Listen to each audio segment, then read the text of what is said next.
నేను అమ్మాయిని చేసుకోనైనా. ఎందుకో? ఆ అమ్మాయి అందంగా లేదు. నువ్వు కూడా లేదు కదా. అదంతా నాకు తెలుసు. నాకు అందమైన అమ్మాయి కావాలా. ఇదే మాట ఆ అమ్మాయి చెప్తే ఏం చేస్తావో? నాకు అందం కావాలా. ఎంత కావాలా? ఇంత కావాలా.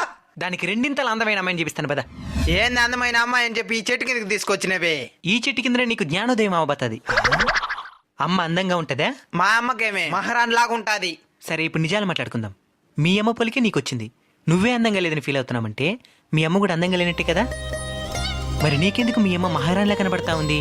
నీకే కాదు, ఈ ప్రపంచం నుండి ప్రతి బిడ్డకి తన తల్లి అందంగానే కనబడుతుంది. కారణం అమ్మ రూపం కంటే అమ్మ మనసు అందంగా ఉంటది కాబట్టి. నువ్వు అమ్మ రూపం కంటే అమ్మ నీ మీద చూపించే ప్రేమకే ఎక్కువ విలువిస్తున్నావు కాబట్టి. అమ్మాయి అందంగా ఉందో లేదో చూడాల్సింది నిన్ను అమ్మలా చూసుకోగలదో లేదో మాత్రమే చూడాలి. సరే మామ.